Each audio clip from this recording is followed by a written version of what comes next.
അഭീഷ്ടകാര്യസിദ്ധിക്ക് പ്രസിദ്ധമാണ് എറണാകുളം തൊട്ടുങ്കൽ ശ്രീ ഭദ്രകാളി വിഷ്ണുമായ ചാത്തൻ മുത്തപ്പൻ ക്ഷേത്രം. പ്രാർത്ഥനയ്ക്കും വഴിപാടുകൾക്കുമുള്ള ഫലം ക്ഷണനേരം കൊണ്ട് ഭക്തർക്ക് അനുഭവവേദ്യമാകും. വൈപ്പിൻ എളങ്കുന്നപ്പുഴ പെരുമാൾപ്പടിയിലെ ക്ഷേത്രത്തിന്റെ പെരുമ വിദേശങ്ങളിലേക്ക് അടക്കം എത്തിക്കഴിഞ്ഞു.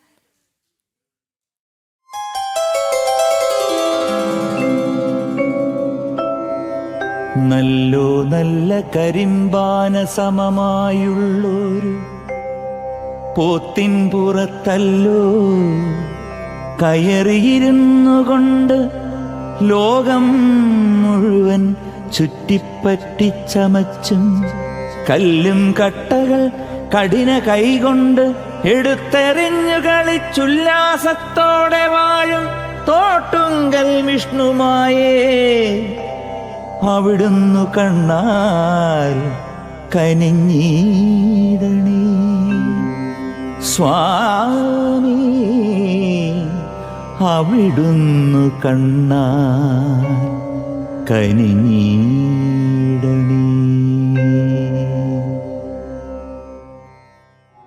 കാര്യസാധ്യത്തിന് പ്രസ്ഥമായ വൈപ്പിൻ എളങ്കുന്നപ്പുഴ തോട്ടുങ്കൽ ശ്രീ ഭദ്രകാളി വിഷ്ണുമായ ചാത്തൻ മുത്തപ്പൻ ക്ഷേത്രത്തിൽ മനസ്സുരുകി പ്രാർത്ഥിച്ചാൽ മനം നിറയുന്ന ഫലസിദ്ധിയാണ് ഭക്തർക്ക് കൺമുന്നിലുള്ള അനുഭവസാക്ഷ്യം.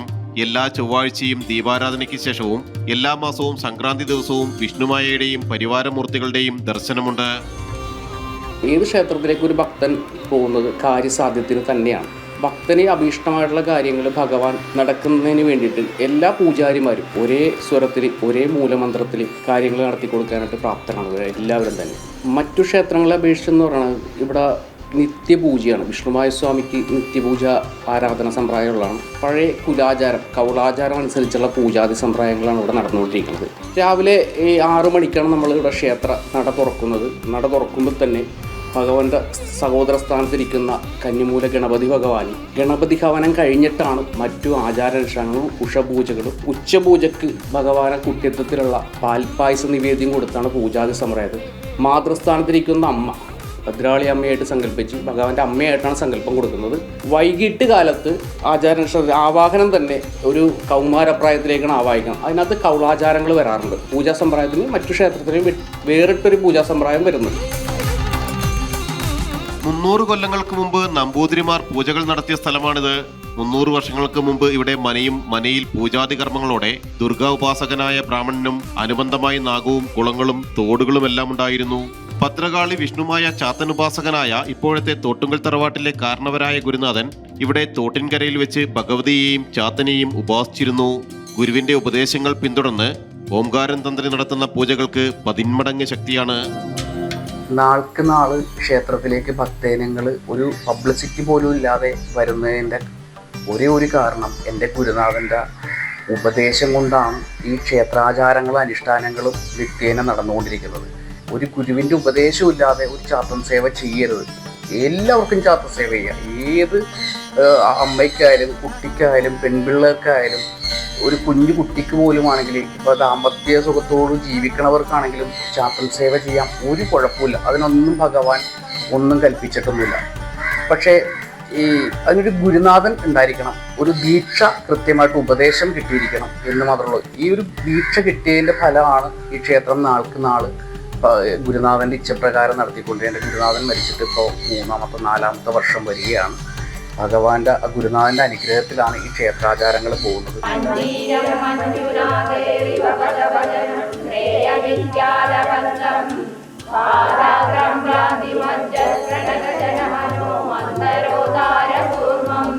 കലശ നിവേദ്യങ്ങൾ, വറപൊടി നിവേദ്യങ്ങളാണ് ഭഗവാന് ഏറ്റവും ഇഷ്ടം. പണ്ട് കാലത്ത് ഇപ്പോൾ മലബാര സമ്പ്രദായത്തിൽ മലയിൽ ആചരിച്ചതെന്ന് വെച്ചാൽ അങ്ങനെയൊക്കെ തന്നെയായിരുന്നു. തേൻ മധുവായിട്ട് കൊണ്ടുപോയി കൊടുക്കുകയും ഇപ്പോഴും ആ ആചരണങ്ങൾ നിൽക്കണമെന്നാണ് എൻ്റെ തോന്നൽ. ശബരിമലയിൽ നടക്കുന്ന എല്ലാ ആചരണങ്ങളും തന്നെ ഇവിടെ നടക്കുന്നുണ്ട്. 18ാം പടി പൂജ ഒഴിച്ചുള്ള എല്ലാ പൂജാ സമ്പ്രദായങ്ങളും ഇവിടെ നടക്കുന്നു. ഗുരുനാഥന്റെ കാലശേഷം തറവാട് ക്ഷയിക്കുകയും ദേശത്ത് അനർത്ഥങ്ങൾ ഉണ്ടാവുകയും ക്ഷേത്രത്തിന്റെ കന്നിമൂലയിൽ കാണുന്ന പുളിമരത്തിൽ അഗ്നിയായി വിഷ്ണുമായ ചാത്തന്റെ രൂപം പ്രദേശത്തെ 3 സ്ത്രീകൾ ദർശിക്കുകയും ചെയ്തതായി പഴമക്കാർ പറയുന്നു. ഭയപ്പാടോടെ തോട്ടുങ്കൽ തറവാട്ടിൽ വന്ന് കാര്യം ധരിപ്പിച്ചു. തറവാട്ടിലെ അംഗങ്ങൾ പലതവണ ക്ഷേത്രത്തിലെ സ്വർണ്ണനാഗത്തെയും ചാത്തനെയും ദർശിച്ചിരുന്നു. 3 തലമുറ കഴിഞ്ഞ് തറവാട്ടിൽ അകത്തുവെച്ച് നിവേദ്യാദി കലശം നടത്തിവരികയും മനയിലുണ്ടായിരുന്ന ബ്രാഹ്മണനെ തറവാട്ടിൽ തുളസിത്തറയ്ക്ക് മുന്നിൽ കല്ലിട്ട് വിളക്ക് വെച്ച് ബ്രഹ്മരക്ഷസായി പ്രാർത്ഥിച്ചു പോരുകയുമാണ്. ഏഷ്യയിലെ തന്നെ ഏറ്റവും ജനസാന്ദ്രതയേറിയ ദ്വീപായ വൈപ്പിങ്കരയിലാണ് ഈ ക്ഷേത്രം സ്ഥിതി ചെയ്യുന്നത്. വിഷ്ണുമായ എന്ന് പറയുന്നത് ഏറ്റവും എളുപ്പത്തിൽ ഭക്തജനങ്ങൾക്ക് അനുഗ്രഹം നൽകുന്നു എന്നുള്ളതാണ്, ക്ഷിപ്രപ്രസാദിയാണ് എന്നുള്ളതാണ് ക്ഷേത്രത്തിൽ ഭക്തജനങ്ങൾ എത്താനുള്ള ഒരു കാരണം. ഇവിടെ വരുന്ന ഭക്തജനങ്ങൾക്കുണ്ടാകുന്ന അനുഭവങ്ങളും അവരുടെ ആധിയും മേധിയും ഭഗവാൻ മാറ്റി കൊടുക്കുന്നു എന്നുള്ളതാണ് ഏറ്റവും വലിയ പ്രത്യേകത. എല്ലാ ചൊവ്വാഴ്ചകളിലും സംക്രാന്തി ദിവസങ്ങളിലും ഭഗവാന്റെ ദർശനം ഉണ്ടാകും. ആ ദർശന സമയത്ത് ഭഗവാൻ പറയുന്ന രീതിയിലുള്ള കാര്യങ്ങൾ ചെയ്തുകൊണ്ടാണ് ഭക്തജനങ്ങൾക്ക് അവരുടേതായ പ്രശ്നങ്ങൾക്ക് മാറ്റങ്ങളുണ്ടാകും.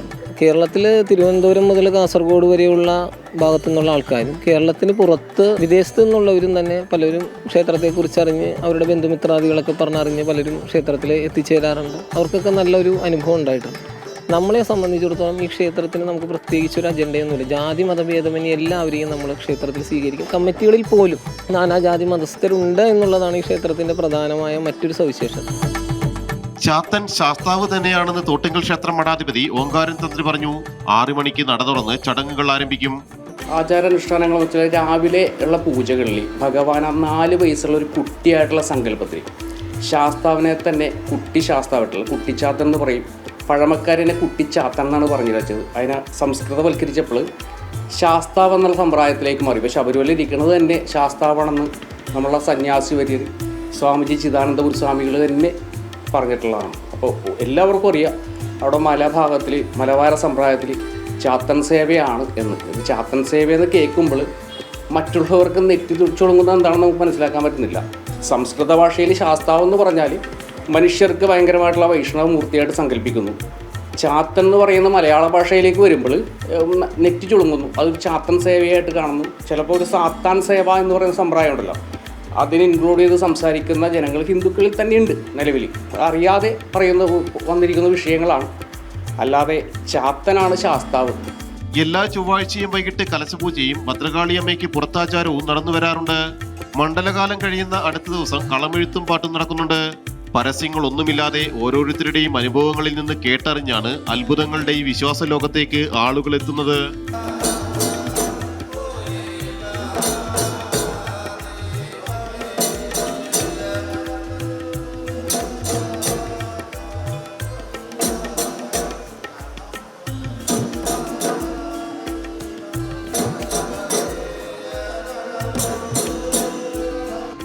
സമൂഹത്തിലെ എല്ലാ മേഖലയിലെയും അതിപ്രശസ്തരും തോട്ടുങ്കൽ വിഷ്ണുമായ ചാത്തൻ മുത്തപ്പൻ ക്ഷേത്രത്തിലെ പ്രാർത്ഥനകൾക്കും വഴിപാടുകൾക്കും ലഭിക്കുന്ന ഫലങ്ങളിൽ നേർസാക്ഷ്യമുള്ളവരാണ്. നമ്മളിവിടെ ക്ഷേത്രത്തിൽ വരുന്ന ഭക്തജനങ്ങളോട് മാത്രമല്ല, ലോകമെമ്പാടും വിഷ്ണുമായ സ്വാമി പൊന്നുണ്ണിമായയുടെ ഭക്തജനങ്ങളാണ് കൂടിക്കൊണ്ടിരിക്കുന്നത്. ഭഗവാന്റെ അനുഗ്രഹം എല്ലാവർക്കും ഉണ്ടാവും. അതിനപ്പുറം പറയാനുള്ളതെന്ന് പറഞ്ഞാൽ ഈ കൂടുകളോലെ മുളക്കുന്ന ചാത്തസേവ മഠങ്ങളിൽ പോയി മാനസികമായിട്ട് ബുദ്ധിമുട്ടില്ലാതെ ഒരു ഭഗവാനെ കാണാൻ പോകുന്ന സന്തോഷത്തിന് വേണ്ടിയിട്ടാണ്, സമാധാനത്തിനും ഐക്യത്തിനും വേണ്ടിയിട്ടാണ്. അതിനപ്പുറം ഭക്തിയല്ലാതെ ഭയം കൊടുത്ത് പൂജ കഴിക്കുന്ന, ഭയത്തിലൂടെ ജ്യോതിഷം വെച്ച് ഭയപ്പെടുത്തുന്ന ചാത്തസേവ മഠങ്ങൾ നാൾക്ക് നാൾ വർദ്ധിച്ച് ഇവിടെ ഭക്തജനങ്ങൾ ഇവിടെ വരുന്ന മറ്റു ക്ഷേത്രങ്ങളിൽ പോയിട്ട് മാനസികമായിട്ട് പീഡിക്കപ്പെട്ട് വരുന്ന ഭക്തജനങ്ങളുണ്ട്. അതിലൊന്നും പോവാതെ ആധാരശിലയില്ലാതെ കാലം പഴക്കമില്ലാത്ത ഇന്നലെ മുളക്കുന്ന ആചരണങ്ങളിൽ പോയിപ്പെടാതെ ഭഗവാനെ വീട്ടിൽ വെച്ച് സേവിച്ചാലും ഭഗവാൻ അനുഗ്രഹിക്കപ്പെടും. മാസപൂജ, ബ്രഹ്മവെള്ളാട്ട് പൂജകളിൽ പങ്കെടുക്കാൻ രാജ്യത്തിന്റെ വിവിധ ഭാഗങ്ങളിൽ നിന്നടക്കം വിശ്വാസികൾ എത്തിച്ചേരാറുണ്ട്. മായക്കാഴ്ചകൾ കാണിക്കുന്ന വിഷ്ണുമായയുടെ മായകൾ വർണ്ണനാതീതമാണ്. ഐശ്വര്യവും അഭിവൃദ്ധിയും അനുഗ്രഹവും നൽകുന്ന വിഷ്ണുമായ സ്വാമിക്ക് മുന്നിൽ ശനിദോഷ ദുരിത മോചനങ്ങൾക്കടക്കം ഭക്തരെത്തി അഭീഷ്ടകാര്യ സിദ്ധിയോടെയാണ് മടങ്ങുന്നത്. സ്വാമി അവിടുന്നു കണ്ണാ കനിഞ്ഞീ